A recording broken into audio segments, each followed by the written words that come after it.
21वां।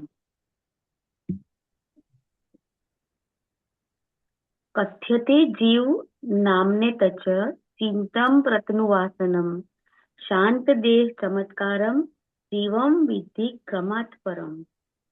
सृष्टिकर्ता ब्रह्मा ने कहा, चेतना इंटू ब्रैकेट मन में बहुत सी अंतर्निहित शक्तियां भी उसी प्रकार होती है जिस प्रकार मसालों में अपना अपना स्वाद होता है।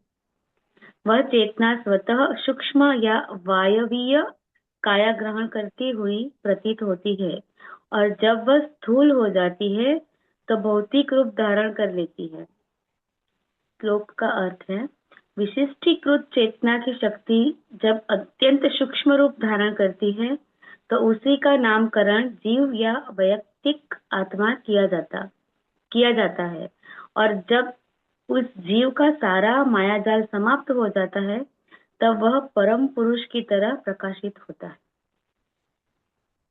इस ब्रह्मांड में न मैं ही हूँ और न कोई और ही है।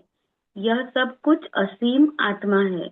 जिस प्रकार युवाओं में आकांक्षा प्रकट होती है, उसी प्रकार असीम चेतना में यह सब कुछ प्रकट होता है। जिस प्रकार अपनी आकांक्षा के बल पर युवा लोग अपने को कर्ता समझ बैठते हैं, वैसे ही मैं भी अपने को कर्ता समझ बैठा हूँ। शुद्ध और असीम चेतना ही पहले अपने को जीव और मन समझती है, और फिर काया। जब स्वप्न सदृश कल्पना लंबी खींचती है तो यह स्वप्न ही वास्तविकता प्रतीत होने लगता है। यह वास्तविक भी है और इसलिए यह वास्तविक है, परंतु अंतर्निहित विसंगति के कारण अवास्तविक भी है। मन सचेत इसीलिए है कि यह चेतना पर आधारित है। जब यह चेतना से भिन्न दिखता है तो यह जड़ और भ्रामक होता है। जब बोध होता है तब मन उस पदार्थ की भूमिका निभाता है जिसका बोध होता है, परंतु यह वास्तविकता नहीं। ठीक वैसे ही जैसे जो दिखाई पड़ता है वह कंगन है, परंतु वास्तविकता यह है कि वह सोना है। सब कुछ ब्रह्म ही है, यहाँ तक कि जो जड़ है वही विशुद्ध चेतना है। परंतु हम सब, ये फूल और पत्थर भी अव्याख्येय है। परंतु हम सब, ये फूल और पत्थर भी अव्याख्येय है। न ये जड़ है न चेतन ही। पूर्णतः दो भिन्न वस्तुओं का बोध असंभव है। दृष्टा और दृश्य में समानता हो तभी बोध संभव है। जो अव्याख्येय है और जिसका अस्तित्व निश्चित नहीं, वह जड़ है या चेतन, उसकी व्याख्या संभव नहीं। जो अव्याख्येय है, जिसका अस्तित्व निश्चित नहीं, वह जड़ है या चेतन, इसकी व्याख्या संभव नहीं। वस्तुतः ये मात्र शब्द है और इनका सार कुछ नहीं। मन में दृष्टा चेतन प्रतीत होता है और दृश्य जड़ पदार्थ। इस प्रकार भ्रम में फंसा जीव चक्कर खाता है। सच्चाई यह है कि यह द्वैत भी मन का उपजाया हुआ है। यह ठीक है कि हम पूरी दृढ़ता से नहीं कह सकते कि ऐसा ब्रह्म है भी कि नहीं, मात्र असीम चेतना का ही अस्तित्व है। जब यह भ्रामक विभाजन जैसा है वैसा नहीं प्रतीत होता, तब मिथ्या अहम उत्पन्न होता है। परंतु जब मन अपनी प्रकृति का निरीक्षण करता है तो यह विभाजन नष्ट हो जाता है। असीम चेतना की अनुभूति होती है और आनंद की प्राप्ति होती इसमें बहुत कुछ।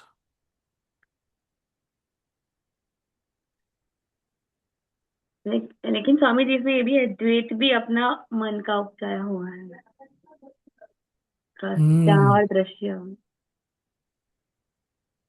वो चेतना ही स्वयं को जीव के रूप में देखती है, और जब ये सपना बहुत दिन चलता है तो ये सपना सत्य लगने लगता है, पर है सब सपना।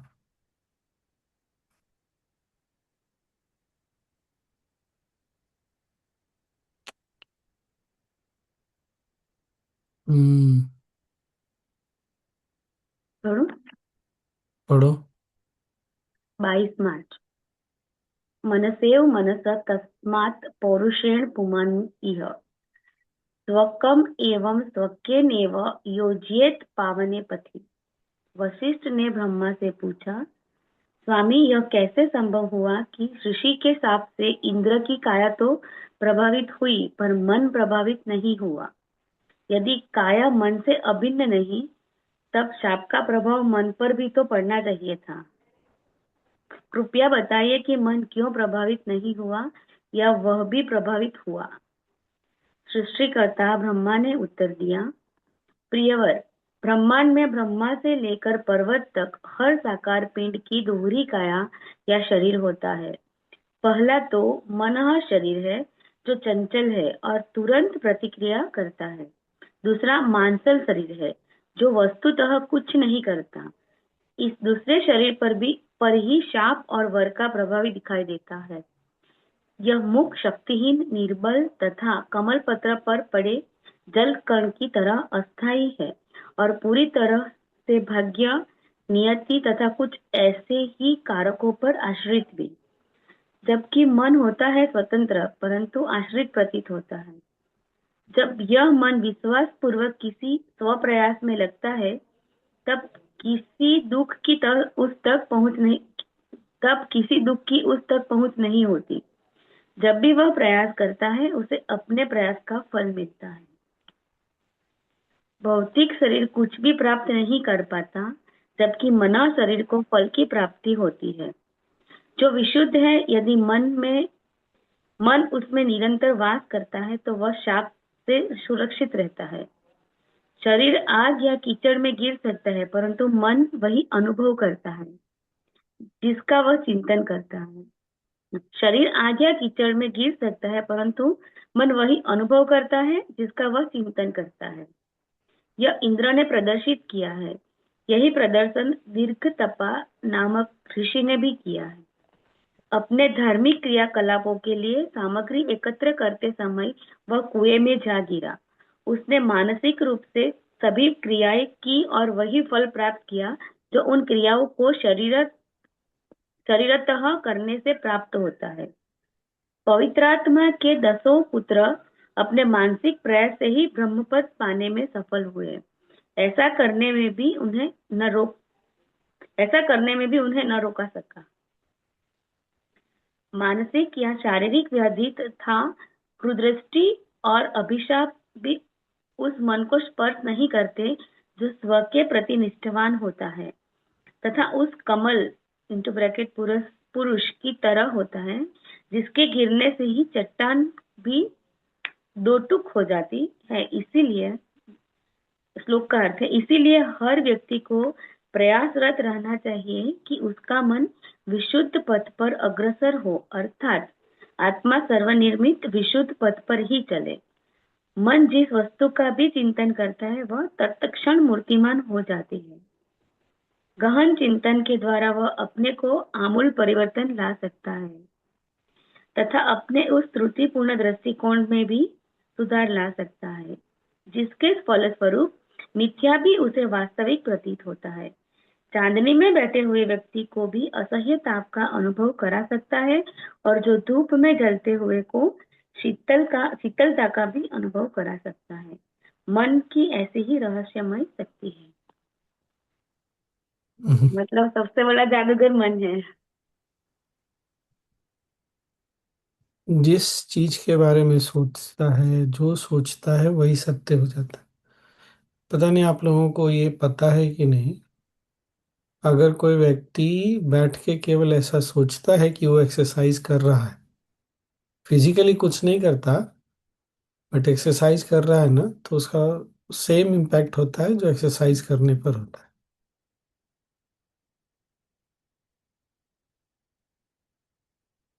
इसीलिए कल भी जो हमने बात किया ना, हमारा मन ही हमारी सच्चाई संसार बना के रखा हुआ है। ये है नहीं कुछ, मन का अपना बनाया हुआ है। और मन इसको मान लेता है कि ये सत्य है तो सत्य है।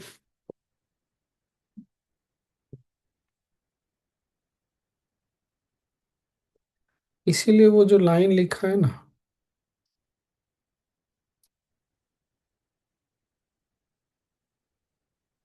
जो श्लोक का अर्थ है, एक बार फिर से पढ़ो।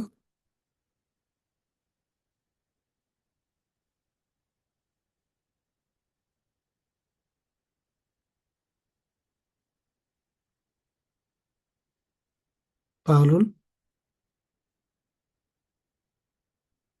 वरना म्यूट ही है। इसीलिए हर हम्म। व्यक्ति को प्रयासरत रहना चाहिए कि उसका मन विशुद्ध पथ पर अग्रसर हो, अर्थात आत्मा स्वनिर्मित विशुद्ध पथ पर ही चले। मन जिस वस्तु का भी हम्म, चिंतन करता है वह तत्क्षण मूर्तिमान हो जाती है। रुको रुको रुको।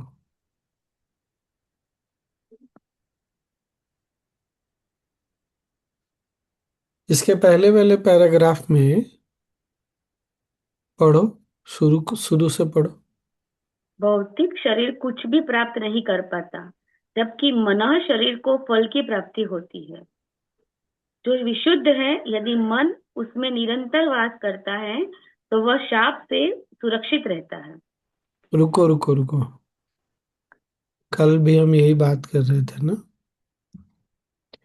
मन में क्या रखते हैं ये बहुत महत्वपूर्ण है। मन अगर अपने अंदर जाके अंतर्मुखी होके अपना जो असीम रूप है उसको छूता है, वो रूप धारण, वही उसका रूप होने लगता है। जब ऐसा होता है तो उसको फिर कुछ भी नहीं छू सकता। कोई शाप नहीं, कोई काला जादू नहीं, कुछ भी नहीं। उल्टा करता है, दुनिया के बारे में सोचता है, दुनिया से संबंधित चीजों के बारे में सोचता है। अपने आप से जब वो अलग हो जाता है, दूर चला जाता है, तो वो छोटा और कमजोर हो जाता है। अब छोटा और कमजोर हो गया तो कुछ भी उसको छू सकता है। इंग्लिश में इसलिए ऐसा लिखा है श्लोक का अर्थ, one should endeavor with the mind to make the mind take to the pure path, with the self make the self tread the path of purity।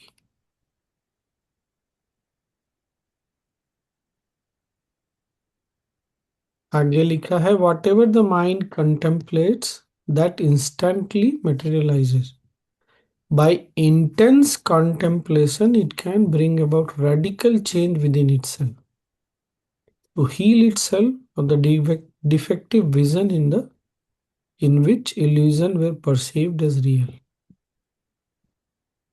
क्योंकि हमने इतने समय से इन सब में अपने मन को फंसा के रखा, अब हमको बहुत तीव्र प्रयास की आवश्यकता है। साधना, चिंतन, मनन। साधना से जो अनुभव होता है, उस अनुभव को पहले भी हमने बात किया था, केवल उसी को सत्य मानना। हम जो ध्यान में बैठते हैं और जो अनुभव करते हैं, ध्यान की गहराई में शांति, स्थिरता और आगे की चीजें ना, ये हमारा सच्चा स्वरूप है। This is what is our reality. पर क्या हुआ, इतने समय तक मन सब जगह भागता रहा ना, कि जो नहीं रियल है उसको रियल मान लिया, जो रियल है वो उसको खो दिया। अब हमको उस रियलिटी को पाने के लिए ध्यान करना पड़ता है। ये ये बात समझ में आई क्या, कॉन्ट्राडिक्शन? अब हमारे पास कोई उपाय बचा ही नहीं है ध्यान करने के अलावा। क्योंकि एक तरफ से ऐसा भी बोल सकते हैं कि मन भूल ही गया कि वो सच में कौन है, क्या है। और इतनी जल्दी, इतने लंबे समय तक स्मृति विभ्रम हो गया, इतने लंबे समय से वो असत्य को सत्य मान के बैठा है कि सत्य के साथ उसको बार बार बिठाना पड़ेगा, तब जाके सत्य को वो अपना स्वभाव मानेगा।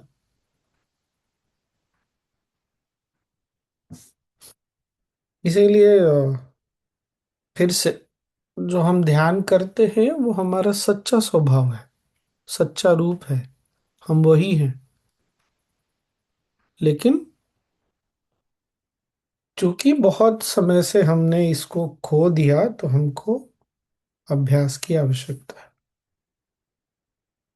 Sincerity, honesty, honour, intensity.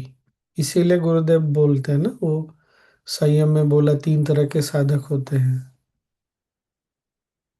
इसीलिए जितना जैसा हमारा प्रयास रहेगा, जितनी इंटेंसिटी रहेगी, उतना ही अधिक मन सजग होता चला जाएगा। मन सजग होगा तो दुनिया ही उसकी बदल जाएगी, पूरा संसार ही उसके लिए बदल जाएगा। कोविड के समय हुआ था ना, बहुत लोग न्यूज़ सुन सुन के डर गए थे। नहीं, कुछ हुआ नहीं, लेकिन इतना न्यूज़ सुन लिया कोविड रिलेटेड कि एकदम डर गए सब लोग। और ऐसा भी नहीं कोई बड़े बूढ़े कोई भी, सारे आयु वाले लोग डर गए। क्या हुआ, मन ने चूंकि उसको सुन सुन के अपनी सच्चाई बना ली, तो सच्चाई बना ली तो डर तो लगना ही है उसको फिर। तो उसी तरह इसको उल्टा कर देंगे, जब बार बार ध्यान करके शांति, स्थिरता, बाकी सारी चीजों का तो नहीं बोलूंगा मैं, वो तो होता है। जब बार बार उसमें मन को डुबाते जाएंगे तो फिर वही सच्चाई बन जाएगी हमारी।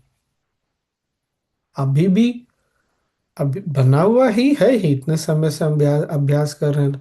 कभी कभी थोड़े समय के लिए वापस अपनी पुरानी स्थिति में जाता है, लेकिन आ जाता है, जल्दी आ जाता है।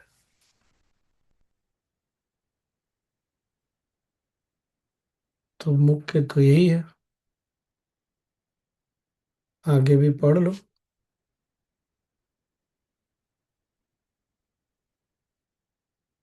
23 मार्च ना, पढ़ो। स्वामी जी, जो दिखता है वो सब नश्वर है ना।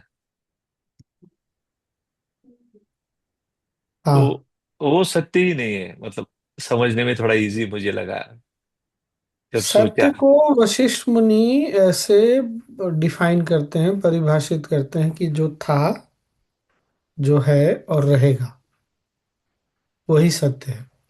तो कुछ भी ऐसा जिसका अस्तित्व नहीं था, आज है, या आज है आगे नहीं रहेगा, वो सत्य नहीं है।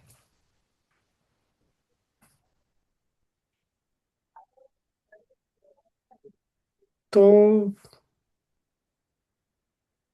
इस हिसाब से देखें तो जो आप बोल रहे हैं, जो कुछ भी बदलता है, जिसका नाश होता है, वो सत्य नहीं है, बात तो ठीक ही है। स्वामी जी, मन उसके पीछे बहुत ज्यादा भागता है। पुरानी आदत है। और पता कभी चलता हमको, है स्वामी जी अभी। हाँ, कभी हमको वो ये दिशा निर्देश मिला नहीं, मिला, अब मिला है तो इसको पकड़ना बहुत आवश्यक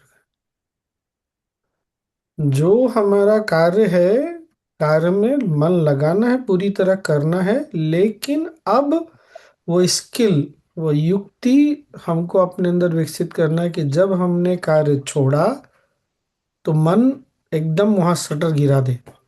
ये शटर गिराने वाला स्किल जो है ना, वो हमको आया नहीं है।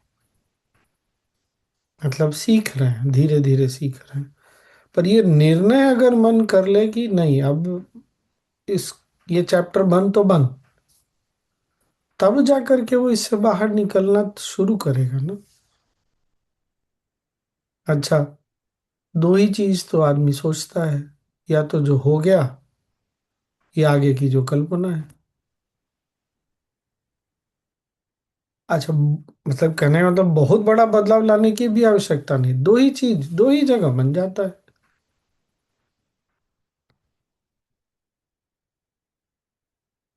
हो गया तो ऐसा क्यों होना, ऐसा क्यों हुआ, ऐसा नहीं होना चाहिए था, काश ऐसा हो जाता। तो भविष्य को लेके अपनी कल्पना है। वही हालत हमारे ध्यान में भी हो जाती है हमारी, बैठ के फिर।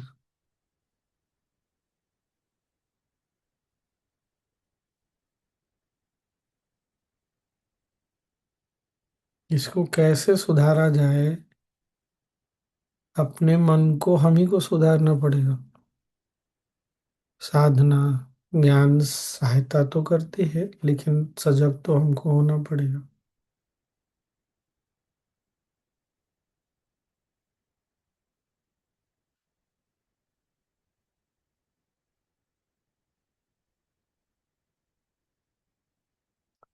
एक कभी सुन रहा था मैं, किसी संत का था, बहुत बड़े संत थे।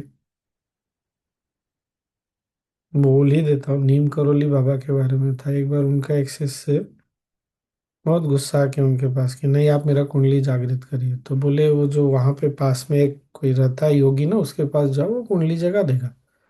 नहीं, आप करिए। फिर बोले, नहीं नहीं, तो वहां पर जो एक संत है ना, उसके पास जाओ, घाटी के नीचे, वो कुंडली जगा देगा।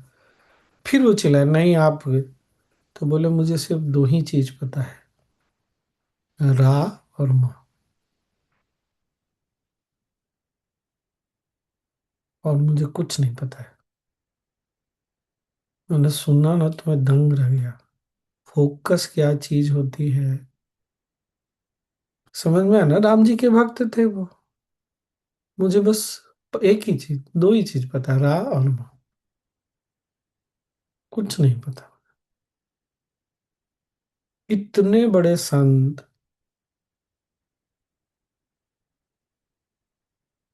तो हम भी तो कुछ फोकस में रखें। क्या फोकस में हमारे रहता है, वो तो हम ही को देखना पड़ेगा।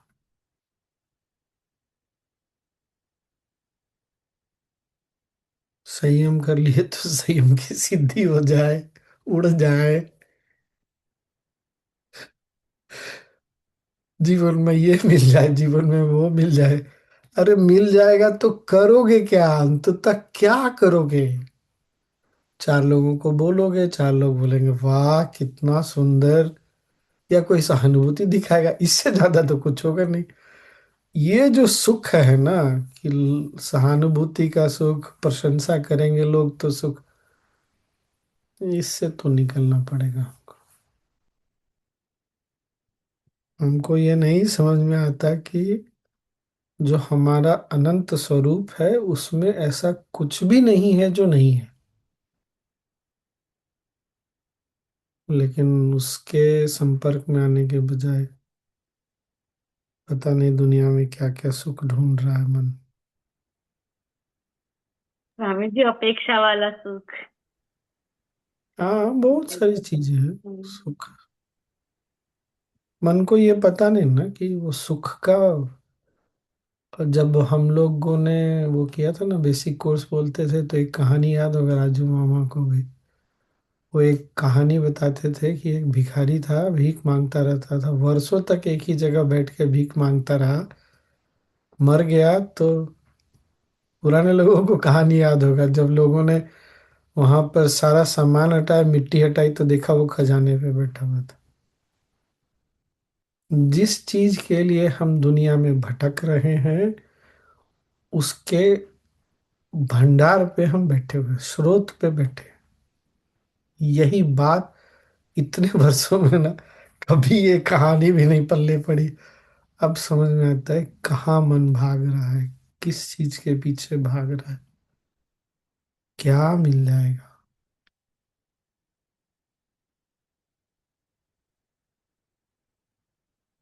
काम तो अच्छे से करना है, लेकिन शटर गिराने भी आना चाहिए हमको। अब शटर गिराने का समय आ गया। शटर गिराया, दुकान बंद। ये स्किल, अवेयरनेस, सजगता लानी पड़ेगी। ये कहानी हरप्रीत जी आपने भी सुनी थी? पुराने लोगों ने सबने सुनी हुई है, नहीं? हाँ। स्वामी जी, अगर जीवन में गुरु नहीं होते तो सत्य को जान ही नहीं सकते थे हम लोग। ऐसा है, ऐसा ही है ना स्वामी जी? हाँ हाँ, पूरी तरह से नहीं ऐसा है, क्योंकि कोई भी जीवन ऐसा नहीं होता जिसने कभी आनंद की अनुभूति नहीं की हो, शांति स्थिरता का अनुभव नहीं किया। ये हो ही नहीं सकता ना, कोई भी जिंदगी इसके बिना चलेगा नहीं। क्योंकि जीवन में दोनों रहना है, हमेशा रहेगा। कोई भी जीवन है तो दोनों रहेगा। लेकिन हमको कभी किसी ने बताया नहीं ना कि वो हमारा सच है। बाकी तो बादल, काले बादल की तरह आने जाने वाले सच है, आता है चला जाता है। वो हमारी सच्ची स्थिति, ये कोई हमको बताने वाला और अनुभव कराने वाला तो कोई नहीं मिला। कभी किसी कारण से, जो भी कारण है, उससे कभी आनंद की अनुभूति हो गई, शांति हो गया, स्थिरता हो गई तो हो गई। तो हमने शांति, स्थिरता, आनंद को ध्यान नहीं दिया, हमने उस कारण पे ध्यान दे दिया। कोई बताने वाला था नहीं, हमको लगा इस कारण से हुआ, तो कारण बड़ा हो गया, हम छोटे हो गए। फिर बाहर चला गया मन, ढूंढने के लिए, क्या पता नहीं। तो ये कभी भी हम नहीं देख सके कि आया तो अंदर से ही, इसका मतलब है तो पहले से ही।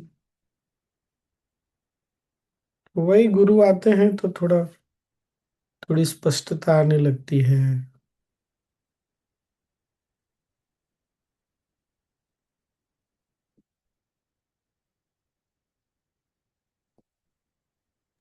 काफी हम्म। काफी बड़े लोगों को स्वामी जी, संत लोगों को गुरु मिले हैं, हमको मिले हैं।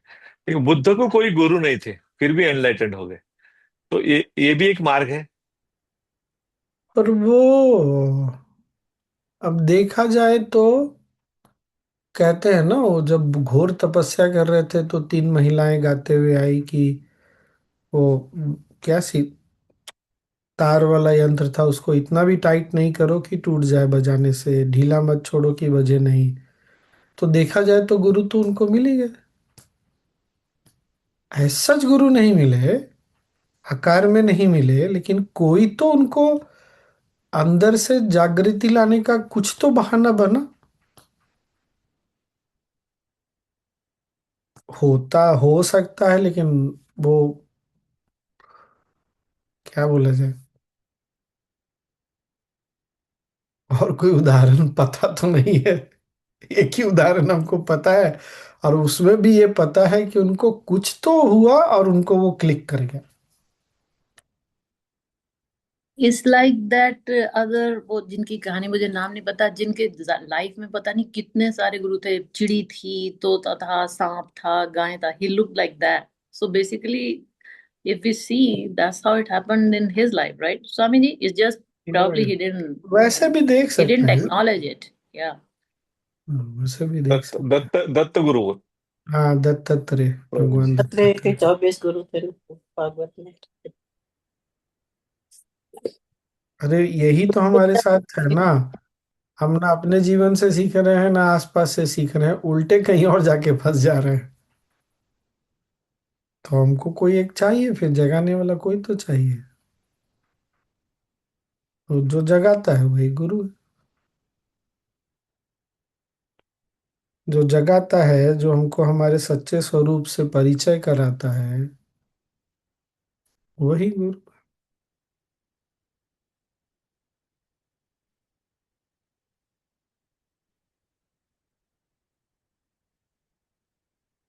मन की शक्ति, मतलब मन बैठा बैठा केवल सोच ले कि वो एक्सरसाइज कर रहा है तो एक्सरसाइज हो जाता है।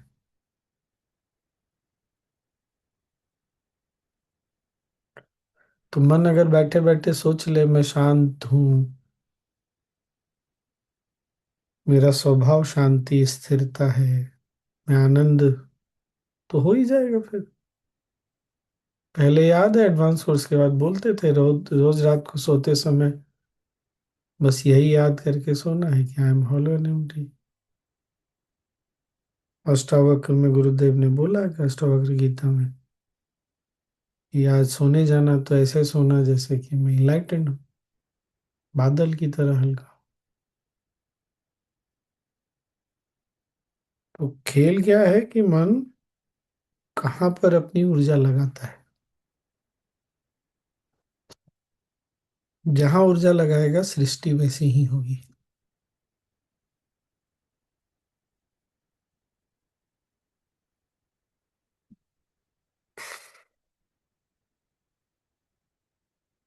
और क्या। अच्छा शुरू हुआ नहीं ये 18-19 मार्च।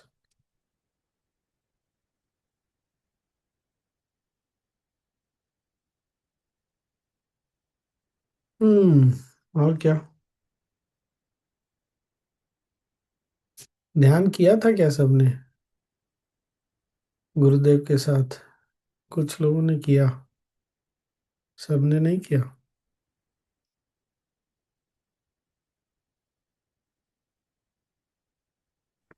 किया स्वामी जी। वो ध्यान के बाद मैसेज हुई कि मैं अभी उठी हूँ।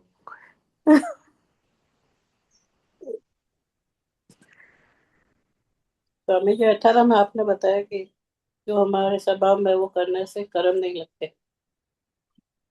हम्म।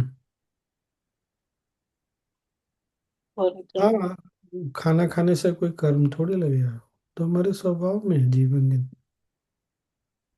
लेकिन खाना जीवन का सत्य नहीं हो सकता, ये हमको ध्यान रखना चाहिए।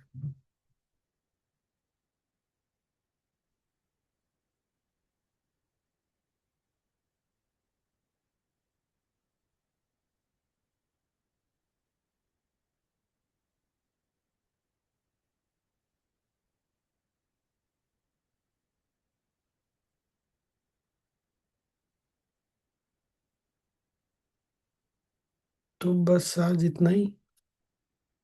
अब तो लग रहा है कुछ दिन बस मन का ही खेल पे चलेगा।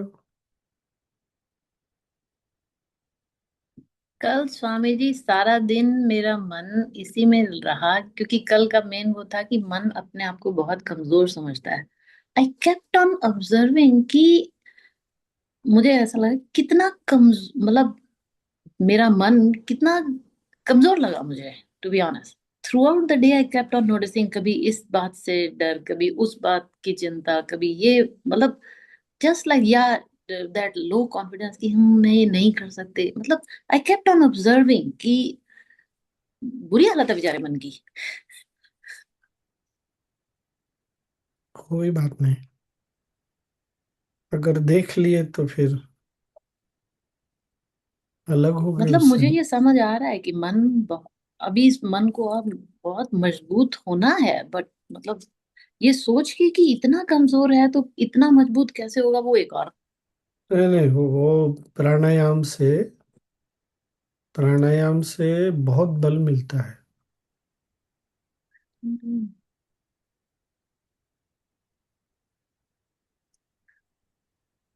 प्राण शक्ति जब बढ़ती है तो हमने बात किया था ना, फिर मन बहुत मजबूत होता है।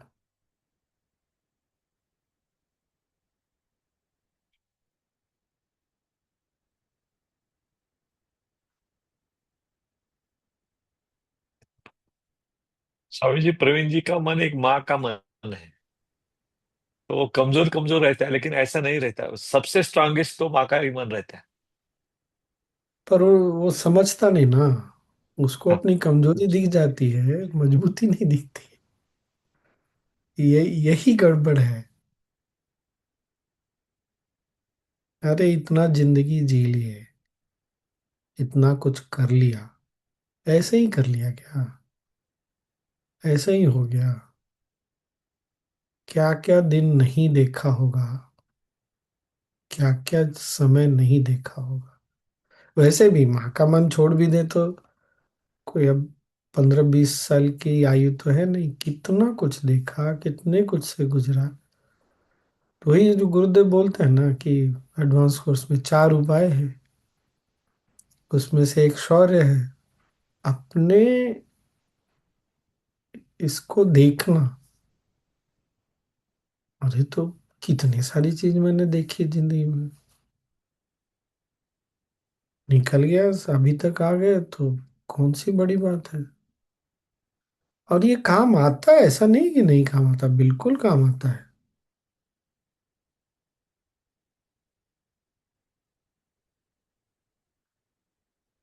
तो वो देखना ना, अब चारों उपाय में से कोई एक उपाय, 2 उपाय, 3 उपाय, चारों उपाय जो भी, लगाने से फिर हो जाता है।